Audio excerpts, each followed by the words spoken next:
Bismillahirrahmanirrahim. Assalamualaikum warahmatullahi wabarakatuh. Selamat pagi anak-anakku semuanya. Apa kabar? Senang sekali hari ini kita bisa bertemu kembali dalam pembelajaran online informatika untuk kelas 7. Materi kita sudah sampai pada materi yang ke-10, yaitu heading dan daftar isi. Mudah-mudahan kalian tetap semangat ya dalam mengikuti pelajaran ini. Dan sebelum kita memulai materi kita hari ini, marilah kita berdoa menurut agama dan kepercayaan kita masing-masing. Mudah-mudahan apa yang akan kita pelajari nanti bisa membawa manfaat. Berdoa dimulai.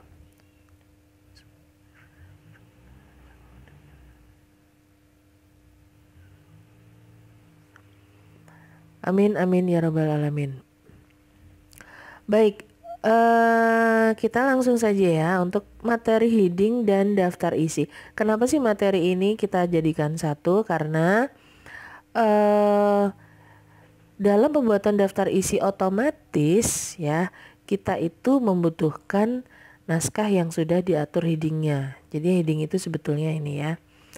Heading itu sebetulnya adalah sebuah fitur yang ada di Microsoft Word yang digunakan untuk mengatur gaya tulisan, di mana gaya tulisan ini bisa terdiri dari judul, subjudul, dan seterusnya ya. Nah, formatnya nanti akan otomatis, jadi tidak manual. Jadi nanti pada saat kita membuat daftar isi ya, contoh daftar isinya seperti ini tidak manual, ini adalah otomatis pembuatannya ya. Kemudian fungsi dari heading sendiri yaitu mempermudah user dalam merapikan tulisan dalam laporan. Nah, laporan ini bisa laporan, bisa makalah, bisa buku ya, apa saja bisa. Kemudian mempermudah user dalam menavigasi antar bab dan subbab ya. Jadi nanti ketika kita mau menuju ke bab tertentu, kita cukup datang ke daftar isinya, kemudian kita klik kontrol dan judul babnya, maka otomatis kita akan menuju ke halaman tersebut. Contoh misalnya begini ya, Bu Krisna klik kontrol dan option yang F yang ada di halaman 4, ketika kita klik dia akan menuju ke F ya. Jadi seperti itu.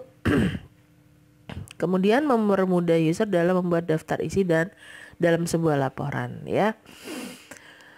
Nah, cara menggunakannya, kalau untuk fungsi headingnya itu kita menuju ke menu home. Jadi sebetulnya menu-menu yang paling sering digunakan di dalam sebuah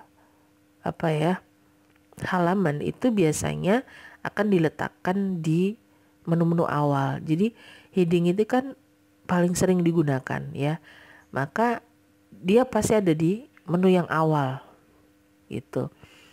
Kemudian setelah home kita menuju ke styles. Jadi di styles ini ada banyak sekali fitur, ada heading, ada title gitu ya. Kita nanti milihnya yang heading. Heading itu ada beberapa, ada heading 1, heading 2 dan seterusnya. Heading 1 itu contoh untuk babnya, jadi ininya ya. Kemudian heading 2 itu untuk anakannya ya. Subbabnya itu heading 2. Jadi semakin besar nomor headingnya, berarti dia semakin banyak subbabnya ya.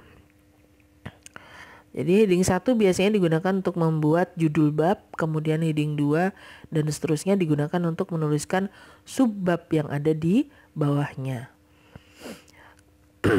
Jadi seperti ini ya. Nah, untuk penulisannya nanti kita bisa menuliskan naskahnya terlebih dahulu. Misalnya seperti ini, kita punya naskah baru kita edit, atau nanti kita edit dulu baru nulis naskahnya. Tapi kalau Bu Kristen lebih suka punya naskah dulu baru diedit belakangan ya. Oke, nah sekarang untuk daftar isi sendiri, daftar isi itu masuknya ada di reference ya, reference. Kemudian di sini ada table of content. Ya, kita bisa pilih sesuai dengan kebutuhan. Kalau bisa suka yang paling atas ini karena simple. Ya, sebetulnya sama saja. Kemudian nanti setelah memilih secara otomatis judul dan subjudulnya akan muncul ya. Jadi seperti ini nanti. Kalau kita sudah mengatur bab ya, judul bab dan subbabnya dengan menggunakan fungsi heading, otomatis dia akan keluar. Ya. Oke. Nah, inilah yang akan nanti kita pelajari. Nah, sebenarnya tujuan dari pembelajaran ini apa sih? Supaya kalian nanti bisa menggunakan fungsi heading ya di dalam pembuatan naskah, dan kalian juga bisa membuat daftar isi secara otomatis. Tujuannya itu ya. Oke, sekarang kita akan mulai dari awal bagaimana cara menggunakan fungsi-fungsi tersebut. Jadi nanti kita akan membuat sebuah, anggap saja ini laporan ya, laporan. Dimana laporan itu kan memiliki daftar isi ya. Daftar isi seperti ini contohnya. Nah, ini adalah isian-isiannya. Jadi ada babnya ini, kemudian subbabnya, babnya ini ya. Kalau mau dikasih subbab juga boleh. Ya, boleh. Jadi misalnya di sini Bu Krisna akan menambahkan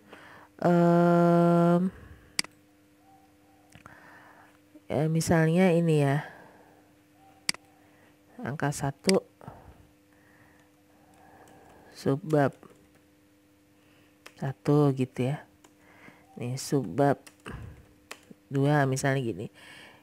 Ini kita atur dulu di heading 2, ini di heading 2. Ya, kemudian nanti pada daftar isinya kita nyalakan, kita aktifkan ya. Nah, maka jadinya seperti ini. Ya, secara otomatis judul dari subbab 1 dan subbab 2 itu akan muncul di sini. Kalau kita mau menuju ke halaman itu tinggal tekan kontrol dan tekan judulnya ini. Nah, seperti ini ya. Oke. Kita mulai. Di sini Bu Krisna sudah memiliki sebuah naskah ya. Supaya nggak terlalu banyak ketik, Bu Krisna hanya mengcopy dari lorem ipsum saja ya. Oke, di sini akan disediakan untuk daftar isinya supaya nggak kesulitan nanti ya. Kemudian ini akan Bu Krisna taruh di halaman berikutnya, tidak pakai enter. Kenapa? Supaya ketika kita melakukan editing di halaman 1, maka ini yang berada di halaman 2 tidak terpengaruh, tidak ikut ke bawah. Kalau misalnya kita enter, dia otomatis kan ikut ke bawah. Tetapi kalau kita pakai insert, kemudian page break, maka apapun yang terjadi di halaman 1 tidak akan mempengaruhi halaman 2 dan seterusnya ya. Ini saya taruh dulu di sini, kemudian kita insert, kita page break. Ya, seperti ini ya. Oke. Kalau sudah, kita akan mulai mengatur headingnya. Ini kita blok ya. Kemudian kita menuju ke home. Pada bagian styles kita pilih heading 1. Nah, ya. Kemudian kita bold. Nah, kalau misalnya ingin dikasih ABC ya tinggal kita gini kan. A gitu ya. Kita atur dulu supaya nanti posisi yang bawah juga seragam ya. Nah, ini kita atur. Jadi mengaturnya seperti ini ya. Bisa ulangi. Awalnya kan begini. Kemudian kalau kita kasih ABC misalnya, berarti kita masuk ke numbering ya. Kemudian kita pilih A, B, C kayak gitu ya. Terus ini first line indentnya digeser ke kiri. Ya, seperti ini. Kemudian hanging indentnya digeser. Kalau sudah, kita menuju ke isiannya. Ya, isiannya atau paragrafnya. Pada bagian left indent ini kita geser. Seperti ini, ya. Oke. Nah, supaya tulisannya rapi semua, bisa dengan cara Ctrl A. Kita ubah dulu deh ya biar rapi. Oke, kemudian di sini kita pilih 14 biar agak besar tulisannya. Oke, seperti ini. Kemudian kita Ctrl 5 supaya line spacingnya itu 1,5. Dan di sini page layoutnya kita buat before-nya 0, after-nya 0. Oke. Sekarang yang ini kita buat warna hitam ya. Kalau sudah, kita akan membuat bagian yang kedua ini formatnya sama dengan bagian yang ini. Maka kita cukup meletakkan kursor di sini, tekan format painter dan pasang di bagian yang ingin kita samakan formatnya. Misalnya di sini. Ya. Maka secara otomatis dia akan munculnya seperti ini. Formatnya sama dengan yang A. Kemudian yang isiannya kita klik format painter pasang di sini. Nah, ya. Kemudian ini juga sama, ya. Format painter pasang di sini. Ini klik format painter pasang di sini. Seperti itu. Ini pasang di sini, gitu ya. Ini kita enter dulu. Kemudian diklik format painter pasang di sini. Oke.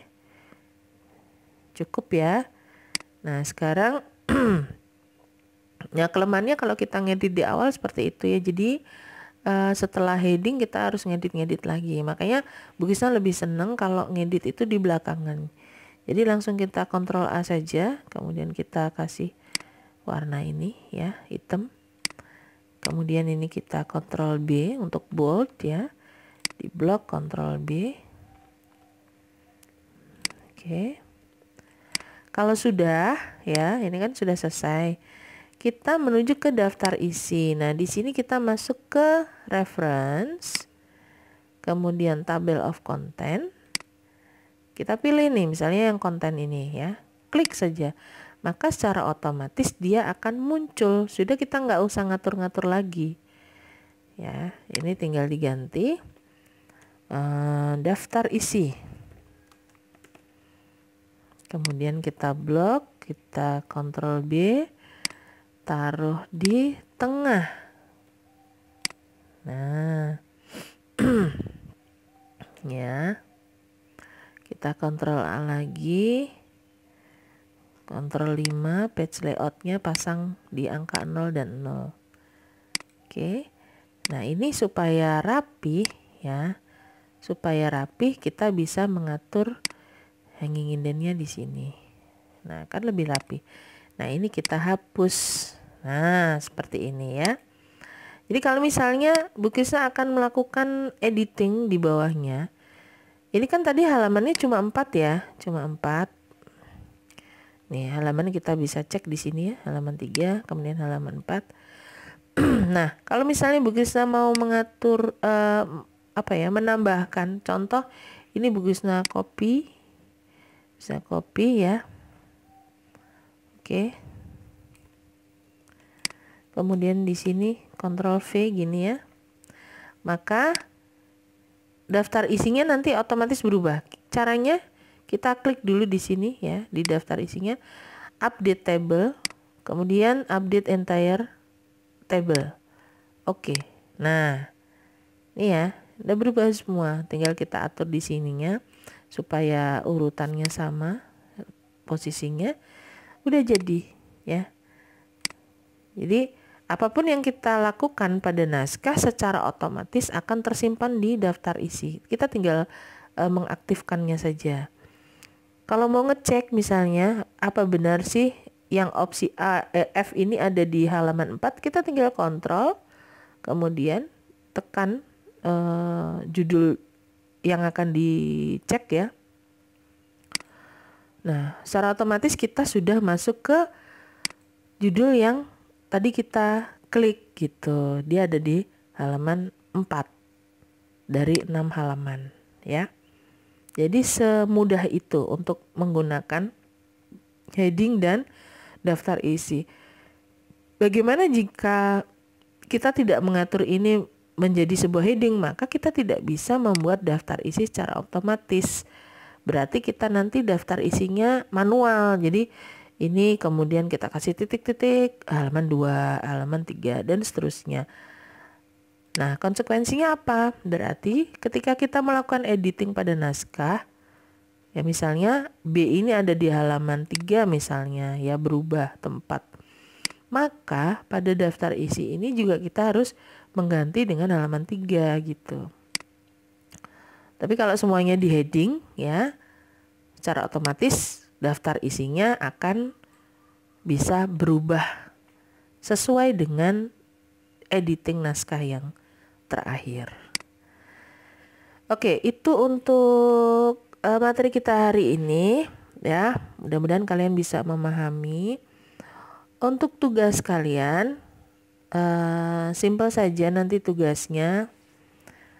Silakan kalian membuat sebuah tulisan ya, tulisan bebas aja. Kalian bercerita juga boleh ya. Intinya tulisan kalian sendiri ya. Bu Kisah tidak menyarankan untuk kopas ya dari internet karena dimungkinkan nanti pekerjaannya sama. Kalian cerita saja, entah cerita pengalaman tentang belajar daftar isi ini, heading dan daftar isi, atau pengalaman tentang belajar dengan online ya. Nah, kalian buat tulisan-tulisan kalian itu dengan model seperti ini ya. Kemudian kalian buat daftar isinya. Simpel saja. Bu boleh tidak misalnya ini, misalnya pengalaman saya itu dalam bentuk kalimat segini misalnya, dalam pelajaran hari ini saya mempelajari tentang ini. Kalian bercerita sebanyak 1 atau 2 paragraf, kemudian kalian kasih judul apa, terus ini di copy di bawah-bawahnya, itu boleh. Yang penting itu pekerjaan kalian sendiri dan pengalaman kalian sendiri. Yang tidak boleh itu kalau kalian mengcopy dari internet atau kalian mengcopy dari teman kalian ya. Oke. Nanti untuk tugasnya silakan diserahkan di link LKPD yang sudah disediakan. Dan persiapan untuk minggu depan adalah PTS. Jadi kalian harus hadir, tidak boleh tidak. PTS itu waktunya sudah ditentukan dan itu hanya dibuka, link tesnya hanya dibuka pada jam tersebut. Jadi kalau misalnya informatika itu jam 7 sampai jam 8.30 misalnya, atau jam 7 sampai jam 8, maka ya jam 7 sampai jam 8 itu tidak ada pembukaan link sampai setelah jam 8, tidak. Jadi kalian harus hadir di jam tersebut. Tidak ada yang boleh nggak hadir ya, karena itu PTS. Jangan lupa kalian juga harus mengisi daftar hadirnya ya, jangan sampai ketinggalan. Untuk kalian yang belum menyelesaikan tugas dari LKPD 1 sampai dengan LKPD 10 ini nanti, kalian mohon segera mengumpulkan karena kita tidak akan memberikan nilai jika kalian tidak mengumpulkan tugas ya. Silakan dikejar tugasnya. Boleh nanti japri dengan Bu Krisna, Bu saya mengumpulkan tugas ini silakan. Atau karena linknya dibuka terus, maka kalian boleh langsung mengumpulkan tugas di link. Itu setiap hari akan Bu Krisna periksa ya. Oke, itu anak-anak, mudah-mudahan bisa dipahami dan mudah-mudahan bermanfaat. Kurang lebihnya Bu Krisna mohon maaf. Kita ketemu lagi minggu depan. Terima kasih sekali dan wassalamualaikum warahmatullahi wabarakatuh.